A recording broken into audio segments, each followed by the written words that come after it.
ಇಲ್ಲಿನ ಧಾರಣ ಸಾಮರ್ಥ್ಯ ಏನಿದೆ? ಇಲ್ಲಿನ ರಸ್ತೆಗಳು, ಇಲ್ಲಿನ ವಿದ್ಯುತ್ ವ್ಯವಸ್ಥೆ, ಇಲ್ಲಿನ ಮೂಲಭೂತ ವ್ಯವಸ್ಥೆಗಳು ಅದಕ್ಕೆ ಪೂರಕವಾಗಿದೆಯಾ? ಎಲ್ಲವನ್ನು ತಂದು ಕರಾವಳಿಗೆ ತಂದು ಸುರಿಯುವುದಂದರೆ ಇಲ್ಲಿನ ಧಾರಣ ಸಾಮರ್ಥ್ಯ ಏನಿದೆ? ಇಲ್ಲಿನ ಧಾರಣ ಸಾಮರ್ಥ್ಯಕ್ಕಿಂತಲೂ ಹೆಚ್ಚಿನ ಕೈಗಾರಿಕೆಗಳಿಗೆ ಬಂದಾಗಿದೆ. ಇಲ್ಲಿನ ಕೈಗಾರಿಕೆಗಳು ವಿಷವನ್ನು ಹೊರಗಾಗ್ತಾ ಇದೆ, ಈ ಮಾಲಿನ್ಯ ಮಾಡ್ತಾ ಇದೆ. ಈ ಮಾಲಿನ್ಯದ ಮಧ್ಯದಲ್ಲಿ ಯಾವ ರೀತಿಯಲ್ಲಿ ಪ್ರವಾಸೋದ್ಯಮವನ್ನು ಮಾಡ್ಬೋದು ಅನ್ನೋದನ್ನು ಒಂದು ಅಧ್ಯಯನ ಆಗಿದೆಯಾ? ಏನೋ ಒಂದು ಅನೇಕ ಮೂಲಭೂತ ಪ್ರಶ್ನೆಗಳಿವೆ. ಈ ಪ್ರಶ್ನೆಗಳಿಗೆ ಉತ್ತರ ಹುಡುಕದೆ ಮಂಗಳೂರು ಡೆಡ್ಲಿ ಸಿಟಿ ಆಗಿದೆ. ಹೌದು, ಡೆಡ್ಲಿ ಸಿಟಿ ಆಗಲಿಕ್ಕೆ ಕಾರಣಗಳೇನು, ಅದಕ್ಕೆ ಪರಿಹಾರ ಏನು, ಇದನ್ನು ನಾವು ಚರ್ಚೆ ಮಾಡಬೇಕು. ಡೆಡ್ಲಿ ಸಿಟಿ ಆಗಲಿಕ್ಕೆ ಕಾರಣ ಏನು, ಅದಕ್ಕೆ ಪರಿಹಾರ ಏನು, ಅದನ್ನು ನಾವು ಅದಕ್ಕೆ ಉತ್ತರಗಳನ್ನು ಕಂಡುಕೊಂಡು ಹೋದಾಗ ಖಂಡಿತವಾಗಿಯೂ ಪ್ರವಾಸೋದ್ಯಮವನ್ನು ಇಲ್ಲಿ ತನ್ನಿಂತಾನಾಗಿ ಬೆಳೀತದೆ. ಅದು ಇವತ್ತು ಇಲ್ಲಿರ್ತಕ್ಕಂಥದ್ದು ಇಲ್ಲಿನ ಪರಿಸರ ಸ್ನೇಹಿ ಆಗಿ ಇಲ್ಲ ಎನ್ನುವಂಥದ್ದಕ್ಕೆ ಅನೇಕ ಉದಾಹರಣೆಗಳಿವೆ. ಇಲ್ಲಿ ಕಡಲ್ ಕೊರತೆ ಇದೆ, ಬೇಕಾದಷ್ಟು ಕಡಲ್ ಕೊರತೆ ಆಗ್ತಾ ಉಂಟು. ಕಡಲ್ ಕೊರತೆ ಆಗಿದೆ. ಇಲ್ಲಿ ಬಂದರು ಮಾಡಲಿಕ್ಕೆ ಅಥವಾ ಸಣ್ಣ ಮೀನುಗಾರಿಕೆ ಹೋಗುವಂಥ ವ್ಯವಸ್ಥೆ ಮಾಡಲಿಕ್ಕೆ ಇಲ್ಲಿನ ಭೂಮಿ ಅದಕ್ಕೆ ವ್ಯವಸ್ಥೆ ಸರಿಯಾಗಿಲ್ಲ ಎನ್ನುವಂಥದ್ದಿದೆ. ಇಲ್ಲಿಂದ ನಮ್ಮ ತಲಪಾಡಿಯಿಂದ ಹಿಡಿದು ಕರಾವಳಿ ತಲಪಾಡಿಯಿಂದ ಹಿಡಿದು ನಮ್ಮ ಕುಂದಾಪುರದ ಬೈಂದೂರುವರೆಗೆ, ತ್ರಾಸಿ ಗಂಗೋಳಿವರೆಗಿನ ಕರಾವಳಿಯ ಪರಿಸ್ಥಿತಿ ಹೇಗಿದೆ ಅದನ್ನು ಅಧ್ಯಯನ ಮಾಡಲಿಕ್ಕೆ ಸಾಧ್ಯ ಆಗಿದೆ. ಅದನ್ನಾಗದೆ ಇವತ್ತು ಅಲ್ಲಿನ ಅಕ್ಕಪಕ್ಕದಲ್ಲಿರ್ತಕ್ಕಂಥ ಭೂಮಿಗಳನ್ನು ಕಬಳಿಸಿಕೊಂಡು ಅಲ್ಲಿ ರೆಸಾರ್ಟ್ಗಳನ್ನು ಮಾಡಿ ಅಲ್ಲಿ ಮೋಜಿ ಮಸ್ತಿಗೆ ಬೇಕಾದಂಥ ವ್ಯವಸ್ಥೆ ಮಾಡ್ತಕ್ಕಂಥದ್ದನ್ನು ಇದು ಡೆಡ್ಲಿ ಸಿಟಿಯಿಂದ ಆಚೆ ತರಲಿಕ್ಕೆ ಸಾಧ್ಯ ಇಲ್ಲ. ಮಂಗಳೂರನ್ನು ಇವತ್ತು ಪ್ರವಾಸೋದ್ಯಮದ ಹೆಸರಿನಲ್ಲಿ ಇವತ್ತು ಇನ್ನೊಂದು ರೀತಿಯ ಒಂದು ರಿಯಲ್ ಎಸ್ಟೇಟ್ ಉದ್ಯಮ ಮಾಡೋದಕ್ಕೆ ನಾವು ವಿರೋಧವನ್ನು ಮಾಡ್ತೀವಿ. ಪ್ರವಾಸೋದ್ಯಮ ಬೆಳಿಬೇಕಂತಂದರೆ ಇಲ್ಲಿನ ನೆಲ ಜಲ ಸಂಪತ್ತನ್ನು ರಕ್ಷಣೆ ಮಾಡಿಕೊಂಡು ಇಲ್ಲಿನ ಮಣ್ಣಿನ ಮಕ್ಕಳಿಗೆ, ಇಲ್ಲಿನ ತುಳುನಾಡಿನ ಮಕ್ಕಳಿಗೆ ಅದರಿಂದ ಉದ್ಯೋಗ ಸಿಗ್ತದೆ ಅನ್ನುವಂಥದ್ದು, ಅದು ಸರ್ಕಾರಿ ಯೋಜನೆ ಅಡಿಯಲ್ಲಿ ಸಿಗ್ತದೆ ಅನ್ನುವಂಥ ಖಾತರಿ ಬಂದಾಗ ಖಂಡಿತವಾಗಿ ನಾವು ಅದನ್ನು ಸ್ವಾಗತಿಸಲೇಬೇಕಾಗ್ತದೆ. ಹಾಗಾಗಿ ಈಗ ನಡೀತಕ್ಕಂಥದ್ದು, ಈಗ ಸರ್ಕಾರ ಪ್ರಸ್ತಾವನೆ ಸಲ್ಲಿಸತಕ್ಕಂಥದ್ದು ಅದು ಯಾವುದೇ ರೀತಿಯ ಪ್ರಶ್ನೆಗಳಿಗೆ ಉತ್ತರ ಸಿಗ್ತಾ ಇಲ್ಲ. ನಮ್ಮ ಶಾಸಕರು ಇದ್ರು ಮೊನ್ನೆ ಮೀಟಿಂಗಲ್ಲಿ, ಯಾರಿಗೂ ಕೂಡ ಇನ್ನೂ ಕೂಡ ಅದಕ್ಕೆ ಒಂದು ಸಂದೇಹಗಳಿಗೆ ಅವರಿಗೆ ಸಂದೇಹ ಬಂದಿಲ್ಲವೋ ಗೊತ್ತಿಲ್ಲ. ಅದು ನಮಗಂತೂ ಆತಂಕ ಇದೆ. ಇನ್ನೊಂದು ರೀತಿಯಲ್ಲಿ ಕೃಷಿ ಭೂಮಿಯನ್ನು ಯಾವ ರೀತಿ ವಶಪಡಿಸಿಕೊಂಡು ವಿಶೇಷ ಆರ್ಥಿಕ ವಲಯ ಆಯಿತು, ರಿಫೈನರಿ ಆಯಿತು, ಅದೇ ರೀತಿಯಲ್ಲಿ ಈ ಭಾಗದ ಕರಾವಳಿ ಜನರ ಭೂಮಿಯನ್ನು ಕಿತ್ಕೊಂಡು ಇವತ್ತು ಶ್ರೀಮಂತ ಕುಲಗಳಿಗೆ ಕೊಡ್ತಕ್ಕಂಥ ವ್ಯವಸ್ಥೆ ಆಗಬಾರ್ದು ಎನ್ನುವಂಥದ್ದು ನಮ್ಮ ವಿರೋಧಕ್ಕೆ ಕಾರಣ. ಒಂದು ದೂರವಾಣಿ ಕರೆ ಇದೆ. ಹಲೋ. ನಮಸ್ತೆ ಸೂರ್ಯ. ನಮಸ್ತೆ, ಹೇಳಿ ಸರ್.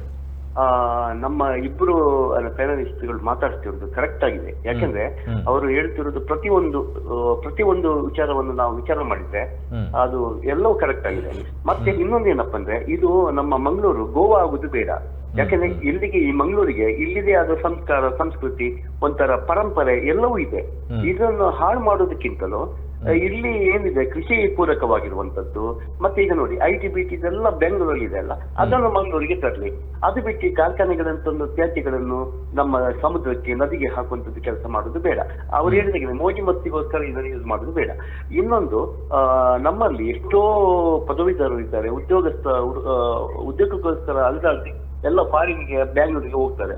ಮತ್ತೆ ಇಲ್ಲಿ ಆ ಉದ್ಯೋಗ ಒಂದು ಒಂದು ಸೃಷ್ಟಿ ಮಾಡಬಹುದು. ಯಾಕಂದ್ರೆ ಪ್ರತಿಯೊಂದು ನಗರಕ್ಕೆ ಅದರದೇ ಆದ ಒಂದು ವಿಶೇಷತೆ ಇರುತ್ತೆ. ಈಗ ಮಂಗಳೂರು ನಗರಕ್ಕೆ ನೋಡಿ, ಇಲ್ಲಿ ಅವರು ಹೇಳಿದಾಗೆ ವಿಮಾನಯಾನ ಇದೆ, ರೈಲು ಇದೆ, ಸಮುದ್ರ ಮಾರ್ಗ ಇದೆ, ರಸ್ತೆ. ಇದು ನಾವು ಪುಣ್ಯವಂತರು ಇದೆಲ್ಲ ಇರುವಂತದ್ದು. ಇದು ನಾವು ಕರ್ನಾಟಕದಲ್ಲಿ ನಂಬರ್ 1 ಸಿಟಿ ನಾವು ಮಂಗಳೂರಾಗಿ ಬೆಳಿಬೇಕಿತ್ತು. ಬಟ್ ಏನ್ ಮಾಡಿದ್ರು ಆಳುವವರೆಲ್ಲ ಏನ್ ಗೊತ್ತಾ, ಈಗ ಕೊಡಗಾಗ್ಲಿ ಮಂಗಳೂರನ್ನು ಎಲ್ಲ ನೆಗ್ಲೆಕ್ಟ್ ಮಾಡಿದ ಕಾರಣವಾಗಿ ನಾವು ಈಗ ಅನುಭವಿಸಿದ್ದೇವೆ.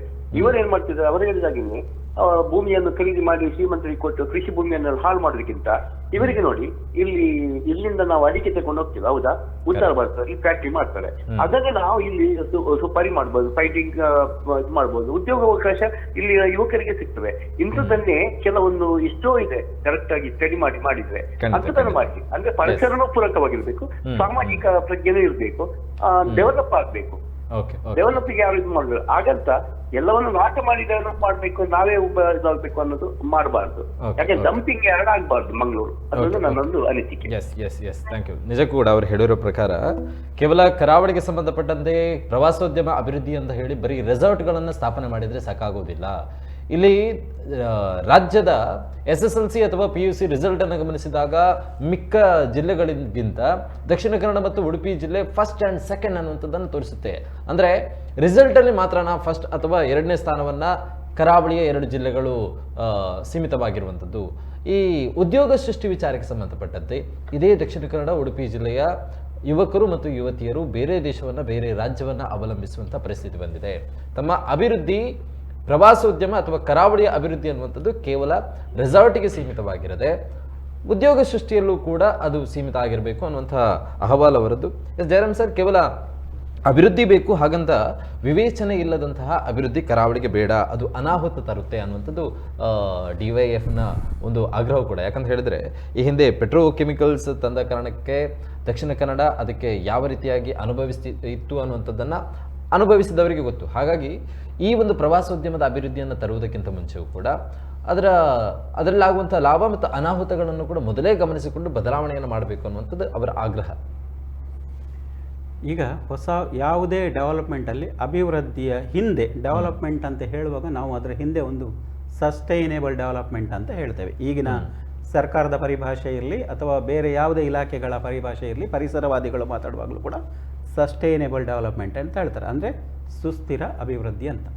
ಸುಸ್ಥಿರ ಅಭಿವೃದ್ಧಿ ಹೇಗೆ ಅಂತ ಅಂದರೆ ಸ್ಥಳೀಯ ಪರಿಸರದ ಮೇಲೆ ಕನಿಷ್ಠ ಹಾನಿ ಮಾಡುವಂಥದ್ದು. ಹಾನಿ ಆಗದೆ ಅಭಿವೃದ್ಧಿ ಆಗುವುದಿಲ್ಲ. ಅಲ್ಲಿ ಒಂದು ಕನ್ಸ್ಟ್ರಕ್ಟಿವ್ ಡಿಸ್ಟ್ರಕ್ಷನ್ ಇರ್ತದೆ, ರಚನಾತ್ಮಕ ಹಾನಿ ಇದ್ದೇ ಇರ್ತದೆ. ಅದು ಒಂದು ಆ ಪರಿಸರದ ಮೇಲೆ, ಅಲ್ಲಿಯ ಜನಜೀವನದ ಮೇಲೆ, ಅಲ್ಲಿಯ ಒಟ್ಟು ಜೀವ ಪ್ರಕೃತಿಯ ಮೇಲೆ ಕನಿಷ್ಠ ಹಾನಿ ಮಾಡುವ ಹಾಗೆ ಇರಬೇಕು ಅಂತ ಹೇಳುವಂಥದ್ದು ಒಂದು ಇರಾದೆ. ಇಲ್ಲಿರುವ ಮುಖ್ಯವಾದ ಪ್ರಶ್ನೆ ಅಂದರೆ, ಈಗ ಕೋಸ್ಟಲ್ ಟೂರಿಸಮ್ ಅಂತ ಹೇಳುವಾಗ ದಕ್ಷಿಣ ಕನ್ನಡ ಜಿಲ್ಲೆ ಇರಲಿ, ಉಡುಪಿ ಜಿಲ್ಲೆ ಇರಲಿ, ಒಂದು 20 to 25 ಕಿಲೋಮೀಟರ್ನಷ್ಟು ಮಾತ್ರ ಇವತ್ತು ನೀವು ಅಭಿವೃದ್ಧಿ ಹೊಂದಿದೆ. ಅಂದರೆ ಅಭಿವೃದ್ಧಿ ಆ ಭಾಗ ಪರಿಣಾಮ ಮುಟ್ಟಿದೆ.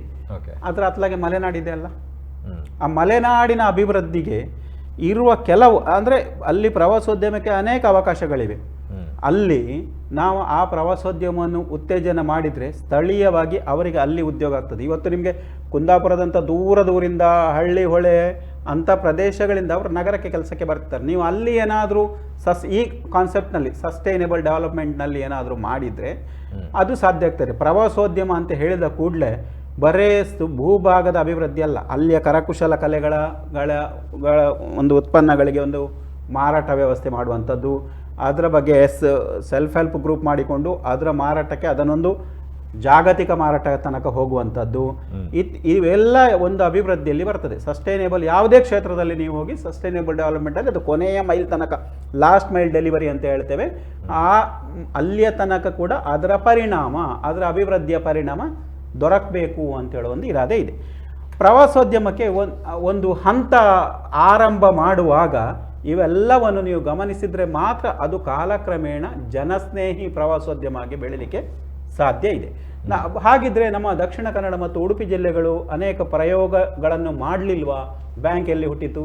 ದಕ್ಷಿಣ ಕನ್ನಡ ಜಿಲ್ಲೆಯಲ್ಲಿ ಹುಟ್ಟಿತು. ಸೆಲ್ಫ್ ಫೈನಾನ್ಸ್ಡ್ ಎಜುಕೇಷನ್ ಇವತ್ತು ಬಹಳ ಮಂದಿ ವಿರೋಧಿಸಬಹುದು. ಇವತ್ತು ನಾವು ಯಾಕೆ ಮುಂದೆ ಇದ್ದೇವೆ ವೈದ್ಯಕೀಯದಲ್ಲಿ, ವೈದ್ಯಕೀಯ ಚಿಕಿತ್ಸೆಯಲ್ಲಿ ಯಾಕೆ ಮುಂದೆ ಇದ್ದೇವೆ ಅಂದರೆ, ಆಗ ಬರ್ತದೆ ದುಡ್ಡಿದ್ದವರು ಡಾಕ್ಟರ್ ಆದರೂ ಏನು ಪ್ರಯೋಜನ ಆಗಲಿಲ್ಲ ಅಂತೇಳಿ. ಆದರೆ ದುಡ್ಡಿದ್ದವನಿಗಾದರೂ ಒಂದು ಆರೋಗ್ಯ ರಕ್ಷಣೆಗೆ ಅವಕಾಶ ಉಂಟು, ಉಳಿದವರಿಗೆ ಸರ್ಕಾರಿ, ಇಲ್ಲದ್ರೆ ಆ ಸರ್ಕಾರಿ ಆಸ್ಪತ್ರೆ ಮೇಲೆ ಲೋಡ್, ಎಕ್ಸ್ಟ್ರಾ ಲೋಡ್ ಅಲ್ವ. ಪುನಃ ನಾವು ಒಂದು ವ್ಯವಸ್ಥಿತವಾದ ಅಧ್ಯಯನ ನೋಡುವಾಗ ಆ ಸರ್ಕಾರಿ ಆಸ್ಪತ್ರೆಗಳ ಮೇಲೆ ಅಷ್ಟರ ಮಟ್ಟಿನ ಲೋಡ್ ಕಡಿಮೆ ಆಯ್ತಲ್ಲ ಪ್ರೈವೇಟಿಗೆ ಹೋಗಿ. ಆದ್ದರಿಂದ ಸೆಲ್ಫ್ ಫೈನಾನ್ಸ್ಡ್ ಎಜುಕೇಷನ್ ಬಂತು, ವೃತ್ತಿಪರ ಶಿಕ್ಷಣ ಬಂತು. ಹಾನಿ ಆಗಿದೆ ಆದರೂ ಕೂಡ ಕೆಲವು ಮಟ್ಟಿನ ಪ್ರಯೋಜನಗಳಾಗಿವೆ. ಹೀಗಿರುವಾಗ ಇದು ಪ್ರಯೋಗ ಭೂಮಿ. ಮತ್ತು ಇಲ್ಲಿ ಹಿಂದೆ ನೋಡಿ, ಪ್ರವಾಸ ಎಂಬುದು ಈ ತಲೆಮಾರಿಗೆ ಬಂದಂಥದ್ದಲ್ಲ, ಹಿಂದಿನಿಂದಲೂ ಮನುಷ್ಯ ಮೂಲತಃ ಅಲೆಮಾರಿಯೇ, ತಿರುಗೇಡಿಯೇ.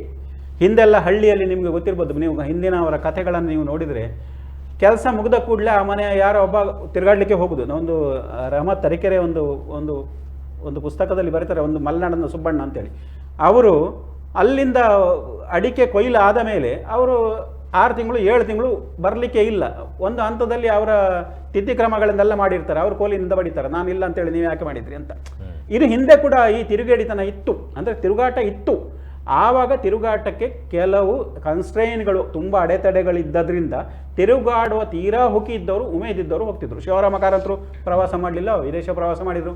ಪನಾಮ ಕಾಲುವೆ ಹೇಗೆ ನಿರ್ಮಾಣ ಆಯಿತು ಬರೆದ್ರು, ಸುಯೇಜ್ ಕಾಲುವೆ ಬಗ್ಗೆ ಬರೆದ್ರು ಅವರು, ಇತ್ಯಾದಿ ಜ್ಞಾನ ಸಂಪುಟಗಳನ್ನೇ ಬರೆದ್ರು. ಆದ್ದರಿಂದ ಹಿಂದಿನವರಿಗೆ ಅವರ ಆಸಕ್ತಿಯ ಮೇಲೆ ಅವರು ಪ್ರವಾಸಗಳನ್ನು ಕೈಗೊಳ್ತಾ ಇದ್ರು. ಕೆಲವರಿಗೆ ಅದು ಕುತೂಹಲ ಇತ್ತು, ಈಗ ನೋಡಿ ತೀರ್ಥಕ್ಷೇತ್ರ ಪ್ರವಾಸೋದ್ಯಮ ಇದೆ, ಪರಿಸರವಾದಿಗಳನ್ನು ಇವತ್ತು ಖಂಡತುಂಡಾಗಿ ವಿರೋಧಿಸುತ್ತಿದ್ದಾರೆ. ತೀರ್ಥಕ್ಷೇತ್ರಗಳು ಇರುವುದೆಲ್ಲಿ? ನದಿ ದಂಡೆಯ ಮೇಲೆ. ನೀವು ಇತ್ತೀಚೆಗೆ ನೋಡಿ ಒಂದು ಉದಾಹರಣೆ ಮಾಡಿ, ಎಷ್ಟು ಈ ಪ್ರವಾಸೋದ್ಯಮದಿಂದ ಹಣ ಎಷ್ಟು ಬರ್ತದೆ ಅಂತ ಹೇಳೋದಕ್ಕೆ ನೀವು ಮುಜರಾಯಿ ದೇವಸ್ಥಾನಗಳ ಪಟ್ಟಿ ದಕ್ಷಿಣ ಕನ್ನಡದ ಇದ್ದರೆ ಅದರ ಆದಾಯವನ್ನು ನೋಡಿ, ನೀವು ವರ್ಷ ಏರ್ತಾ ಉಂಟು, ಕೋಟಿ ಏರ್ತಾ ಉಂಟು. ಕೆಲವು ವಿಶೇಷ ಸಂದರ್ಭಗಳಲ್ಲಿ ಆ ಮೂಲ ಸೌಕರ್ಯ ಎಷ್ಟು ಕ್ರಂಬಲ್ ಆಗ್ತದೆ ಅಂತ ಹೇಳಿ ಆದರೆ ಅಲ್ಲಿ ಅವರಿಗೆ ಮಲಗಲಿಕ್ಕೆ ಜಾಗ ಇರುವುದಿಲ್ಲ, ಬೀದಿಯಲ್ಲಿ ಮಲಗಬೇಕಾಗ್ತದೆ, ಆ ಚಳಿಯಲ್ಲಿ ಒದ್ದುಕೊಂಡು ಮಲಗಬೇಕಾಗ್ತದೆ. ಸೊ ಪ್ರವಾಸೋದ್ಯಮ ವಿಪರೀತ ಆದರೂ ಕೂಡ ಅದು ಅಪಾಯವೇ. ಆದ್ದರಿಂದ ನಮ್ಮ ದಕ್ಷಿಣ ಕನ್ನಡ ಅಥವಾ ಉಡುಪಿ ಜಿಲ್ಲೆಯ ಕರಾವಳಿಯ ಅಭಿವೃದ್ಧಿಗೆ ಪ್ರವಾಸೋದ್ಯಮ ಒಂದೇ ದಾರಿ ಅಲ್ಲ. ಮತ್ತು ಕೋಸ್ಟಲ್ ಪ್ರವಾಸೋದ್ಯಮವೇ ದಾರಿ ಅಲ್ಲ. ಕೋಸ್ಟಲ್ ಪ್ರವಾಸೋದ್ಯಮ ಎಲ್ಲಿ ಮಾಡ್ಬೋದು? ನಿಮಗೆ ಬೀಚ್ ರಿಸಾರ್ಟ್ ತನಕ ಮಾಡ್ಬೋದು. ಆನಂತರ ಮಲೆನಾಡಿನವರಿಗೆ ಏನು ಮಾಡೋದು? ಆಗ ನೋಡಿ BGL ಸ್ವಾಮಿಗಳು ಪ್ರೆಸಿಡೆನ್ಸಿ ಕಾಲೇಜಿನ ಪ್ರಿನ್ಸಿಪಾಲ್ ಆಗಿದ್ದರು, ಸಸ್ಯಶಾಸ್ತ್ರಜ್ಞರು. ಅವರು ಅಲ್ಲಿಂದ ಬಂದು ವಿದ್ಯಾರ್ಥಿಗಳಿಗೆ ಹೇಳ್ತಾರೆ, ಆಗುಂಬೆಯಲ್ಲಿರುವಂಥ ಮಳೆಕಾಡುಗಳು ಎಲ್ಲಿ ಉಂಟು, 3 ಸ್ಟ್ರಾಟಗಳನ್ನು ಮಾಡಿ, ದೊಡ್ಡ ಮರ, ಅಲ್ಲಿಂದ ಮಳೆ ಬಿದ್ದಾಗ ಅದು ಸೆಕೆಂಡರಿ ಲೆವೆಲ್ಗೆ ಬರೋದು, ಆನಂತರ 3ನೇ ಲೆವೆಲ್ಗೆ ಬರೋದು, ಅವುಗಳ ಗ್ರೋತು ಇವೆಲ್ಲ ನೋಡಿದರೆ ಆಗುಂಬೆ ಅಂತ ಕಾಡು ಪ್ರದೇಶ ಕೂಡ ನಿಮಗೆ ಆಸಕ್ತಿ ಇದ್ದರೆ, ಸಸ್ಯಶಾಸ್ತ್ರ ಗೊತ್ತಿದ್ರೆ ಅಥವಾ ಅದರ ಬಗ್ಗೆ ಕನಿಷ್ಠ ತಮ್ಮ ಆಸಕ್ತಿ ಇದ್ದರೆ ಅದು ಕೂಡ ಒಂದು ಪ್ರವಾಸಿ ತಾಣವೇ. ನಾವು ಈ ಹೊಸ ಅವೆನ್ಯೂಗಳನ್ನು ಹುಡುಕಬೇಕು, ತಂದು ಬೀಚಿನ ಮೇಲೆ ಲೋಡ್ ಹಾಕೋದಲ್ಲ. ಆಗುಂಬೆ ಇದೆ. ಇವತ್ತು ತೀರ್ಥಕ್ಷೇತ್ರ ಪ್ರವಾಸೋದ್ಯಮ ಬೆಳೆದಷ್ಟು ನಮ್ಮ ಪರಿಸರದ ಪ್ರವಾಸೋದ್ಯಮ ಬೆಳೆದಿಲ್ಲ. ನೀವು ಜಲಪಾತ ವೀಕ್ಷಣೆ, ಮಳೆಗಾಲದಲ್ಲಿ ಜಲಪಾತ ನೋಡಿ ಬರ್ತಾರೆ, ಅಲ್ಲಿ ರೀಲ್ ಮಾಡ್ತಾರೆ. ಇವತ್ತು ಅಲ್ಲಿಗೆ ನಿಂತಿದೆ. ಈ BGL ಸ್ವಾಮಿಯವರು ಮುಂದೆ ಒಂದು ಪುಸ್ತಕ ಬರೀತಾರೆ, ಅದರ ಹೆಸರು ನಡೆದಿಹೆ ಬಾಳವು ಕಾವೇರಿ ಅಂತ.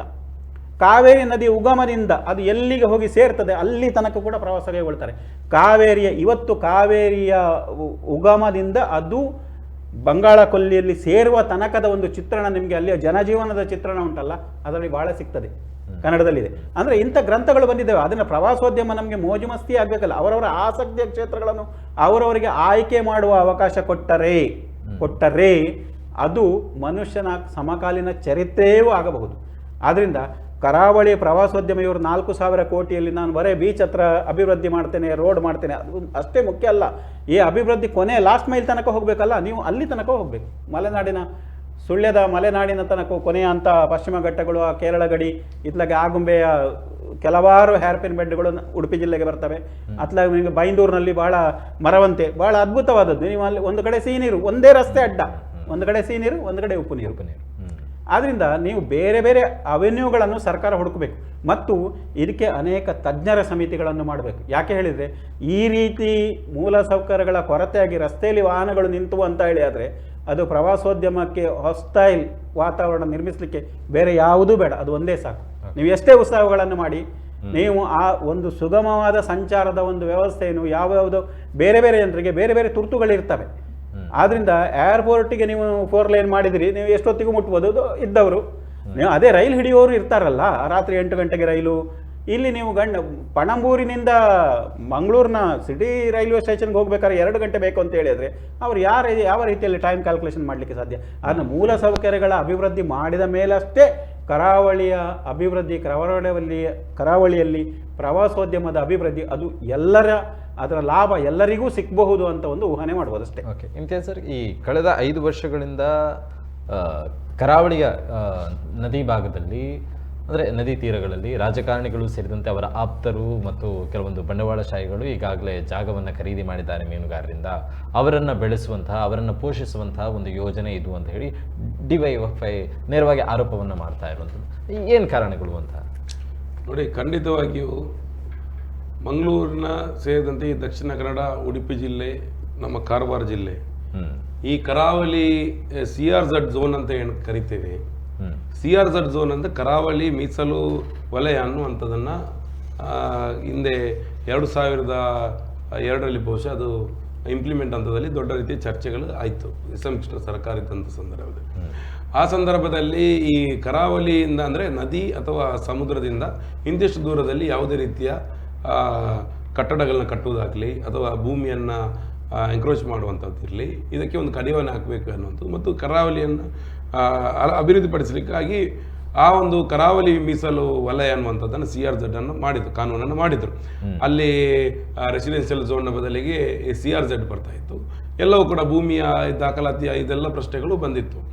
ಆದರೆ ಆ ಸಂದರ್ಭದಲ್ಲಿ ಏನು CRZ ಕಾನೂನಿತ್ತು, ಇತ್ತೀಚಿನವರೆಗೆ ಕೂಡ ಅದನ್ನು ನಾವು ಯಾವುದೇ ರೀತಿಯ ಪರ್ಮನೆಂಟ್ ಸ್ಟ್ರಕ್ಚರಲ್ಲಿ ಕಟ್ಟಡಗಳನ್ನ ಕಟ್ಟಬಾರ್ದು ಎನ್ನುವಂಥ ನೀತಿ ಇತ್ತು. ಆದರೆ ಎಷ್ಟು ಕಡೆಗಳಲ್ಲಿ ಈ CRZ ಭೂಮಿಯನ್ನು ಸರ್ಕಾರಿ ಭೂಮಿಯನ್ನು ಎಂಕ್ರೋಚ್ ಮಾಡಿ ಅಲ್ಲಿ ಪರ್ಮನೆಂಟ್ ಸ್ಟ್ರಕ್ಚರಲ್ಲಿ ಇಲ್ಲಿ ಬಿಲ್ಡಿಂಗಲ್ಲಿ ಆಗಿದೆ.